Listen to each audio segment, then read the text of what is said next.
We're now at Park to Go Airport, valet parking. Yeah, so we're gonna leave the car here. Today is February 26th. We're gonna pick it up March 2 around midnight.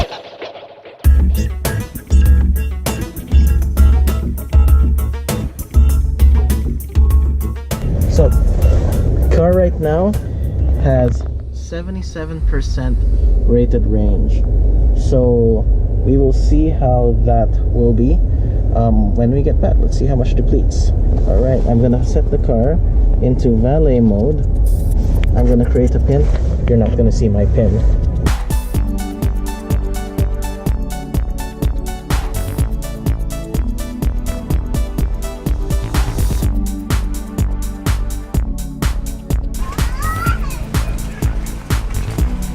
On our way now to Maui. Catch you in a bit.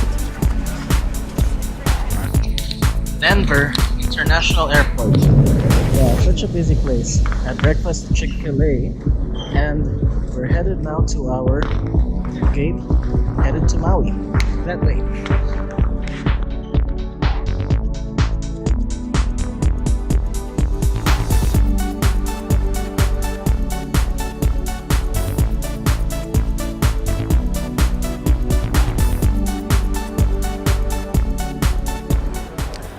Alright, so now we're here in our gate, heading for Maui, and wow, everything happened so fast. We only had an hour of sleep each, so we were really tired. I got footage of how much our battery was when we left the car. Right now I can check in the app. I can see how our range is doing, or what our battery percentage is. Right now it's 74%. So I put the car in valet mode, and I think we left it at 75 or 77%. So the thing with electric vehicles is there is vampire drain on the car, so on the range of the car. So what that means is that the battery is still being used even if the car is not. So I did not change any settings. You have the ability to do energy saving, turning off, always on, always connected. I did not do any of that. So we'll see how much of it will drain. So 74%, and it has just been probably 4 hours since the time we left the car at the airport. No, make it 5 hours. We left it at 4 a.m. It's the same time zone. Calgary and Denver don't have a time difference. In my previous video, I asked for some feedback, for some questions that I may be able to answer. So I got 2 amazing questions here. I'm gonna answer. So, I'm going to read this rather long comment from David Campbell. Hello Ariel, it's always a pleasure watching your videos. You said to ask any questions or concerns about owning an EV. Well, here is mine. I look forward to your comments after, or anyone else who would like to chime in. I have a Tesla built out on the Tesla website. I even went for a test drive and loved the vehicle. I have seen way too many videos about Tesla, but I'm stuck about making a final decision about purchasing a Tesla. My concern is this. Just about every video I've seen thus far seems to emphasize on the energy gauge. Then you have the range issues that are affected by rain, sleet, snow, warm battery versus cold battery, kilowatt hours per miles going uphill, road incline, and a myriad of other conditions I've never given a thought to while driving my ICE vehicle. ICE, internal combustion engine. What really grabbed my attention was a video I saw from a UK YouTuber that showed a Tesla and the Leaf driving a round trip of 3 miles. The Leaf recorded a loss of 3 miles from its range, but the Tesla recorded 6.2 miles loss for a 3-mile trip. I guess I find it strange because the Tesla doesn't seem to be true to mile when driving. The other concern I have is the conditions that affect your EV. Like I've stated, I've never considered any of these in 28 years of driving. Can you tell me your opinion, or give me some clues to what owning an EV is all about? I rarely see Tesla owners just enjoying their vehicle. There has to be more to driving a Tesla than all of the above I mentioned. I'm just an average guy that loves driving. If I have to focus so much time and energy and math computation for driving an EV, then it seems rather redundant. I don't see this being displayed for Chevy Bolt, Leaf, or other EV drivers. Just trying to figure out if this is something unique to Tesla. Looking forward to hearing from you, concerned EV potential buyer. By the way, I would like the Tesla Model X 100D. Well, thank you. Amazing comment, David. So, here's what I have to say. I'll give you a little bit of history. Prior to owning our Tesla Model S, we had a Mercedes ML 350 Blue Tech, and that's a diesel. Based on its specs, it had a range of around 1100 kilometers, or that's probably around 700 miles. So the thing is, if you're just going to drive it, you can drive it. Don't look at the fuel economy, don't look at the fuel consumption. Just drive the car. The thing with a Tesla is that it's just front and center, that energy gauge. So you see the kilowatt hours per mile or kilometer, so to speak, and that's front and center on the gauge. But when you drive an internal combustion engine car, the only thing you're concerned about, you measure your fuel, right, just by the needle. So if you're full, you're full. If you're empty, you're empty. If you're close to empty, just go and refuel. Simple as that.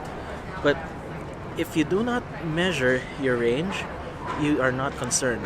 Most gasoline powered cars have like range or distance till empty displays, at least modern gasoline powered cars, aside from the fuel gauge that goes from 100%, 75, 50 all the way down.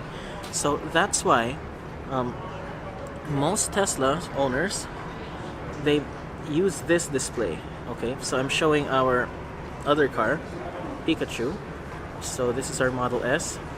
The current renter right now has it displayed in kilometers for the range. Okay, however, when I'm driving, because I couldn't be bothered with this, like you, I just like to enjoy driving the car, right? I don't want to overanalyze and overcalculate the driving. I have it set to a percentage. So if Raichu is at 74%, it's at 74%. I don't care how many kilometers it uses. So the good thing is, right, it goes quite a long way. And the supercharger network, I assume you're from the US. So in the US, it's pretty much built out. You don't have to worry about it. Throw all those calculations out of the window.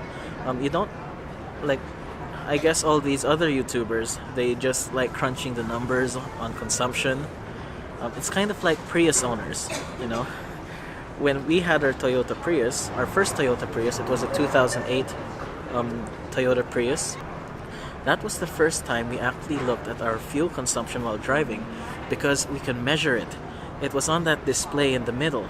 So it had that little histogram or graph, and it showed your fuel consumption while driving. So if you're measuring it, you care about it, right? So, but if you don't measure it, like in my previous vehicles, heck, I didn't care. When I was empty and when my gas tank was empty, I just filled it up, right? But in the Prius, when we started driving a Prius hybrid, we saw the fuel economy gauge. So we started measuring it. I got to compare, am I driving economically for this drive? Or what was I doing different? Oh, it's cold, right? So the cold actually killed fuel economy a lot. So I took notice of that with our Prius. While owning the Prius, we had a Grand Caravan. And with our Grand Caravan, like on the highway, we could easily get 30 miles per gallon. But when it was cold, like minus 30, our fuel economy dropped like a rock to 13 miles per gallon. So it's the same thing, but we didn't care. All we see is like we just had to drive and you just had to refuel. So the thing with gas cars is you can refuel almost anywhere with a gas station. With electric cars, you have to rely on the fast charging infrastructure, and if in your area that is not built up, then it might be an issue. If, like for us in Alberta, going Calgary to Edmonton and back, that's a non-issue, right? Because we have chargers along the way. But if we go from Calgary to Winnipeg, there's only slow chargers. So that's an issue. That's why we're so obsessed with the watt hours per kilometer. But if you're from the US, you don't have to worry about it. Just enjoy the car. Just drive it. And if you do not drive more than 200 miles, 100 miles in your daily commute, you don't have to even look at it. Just plug her in, set it up to 90% every morning. You'll have a car with a 90% charge in the morning, and then in the evening, Like once you're done and you go back home, just plug her up in. While you charge, the car charges. That's the best part. You know what? Don't stress it. In my opinion, if you're just gonna want to enjoy driving, if there's superchargers wherever you're going, there's a supercharger near you, you have a charger at home, my advice is just use percent. Okay? When you're high, you're 90%. You're not at 400, you're not at 250 miles. You don't want to see that. It gives you anxiety. Just see percent. So you're 90%, you're 90%. You can drive. If you're low, you're 20%, look for a place to charge. That's it. The same thing with the gas car, right? You're at 1/4, you look for a place to charge. So, there. That's my 2 cents. I know it's a long and winded answer, but your question was extremely valid. So, yeah. What I suggest is, as well, since you can customize the front display and the big screen on the side, right? Change that energy gauge to something else, like the song that's currently playing.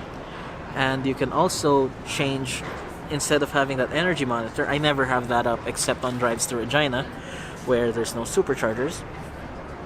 Just have the song and your navigation, or audio and your navigation, or maybe the backup camera, the rear facing camera, and the navigation. That's it. Don't stress out with that energy monitor. Enjoy the car. It's an amazing car. I wouldn't change it for anything in the world right now. At least right now. Roadster? Maybe?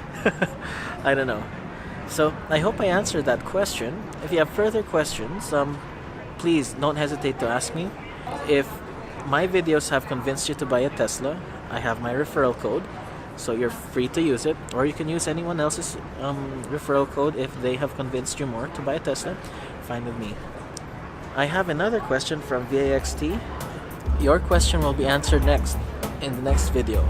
Also, I'd like to invite you to connect with me on Facebook. I have this Facebook page specifically for my vlog, so you don't want to see my personal stuff. A lot of you are following on my personal page also. I encourage you, follow my public page specifically for my vlog, link right here. My Instagram, link right here as well, ariell.xavier. I'd love to hear from you. Anyway, we're gonna head off to Maui. I hope to capture a lot of footage over there. So excited. Alright, that's it for today's video. I hope you enjoyed this video. If you like, please click the thumbs up. And if you haven't already, please subscribe to my channel. Till the next video. Thank you for watching. Bye-bye.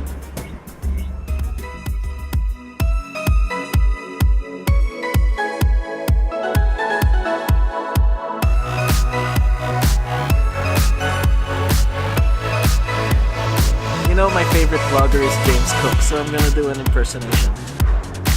So I hope you enjoyed today's video. If you have, remember to like it, share it, and subscribe if you haven't already, and follow me on Instagram if you don't already, and I'll see you tomorrow for the next installment of my daily vlog. Bye!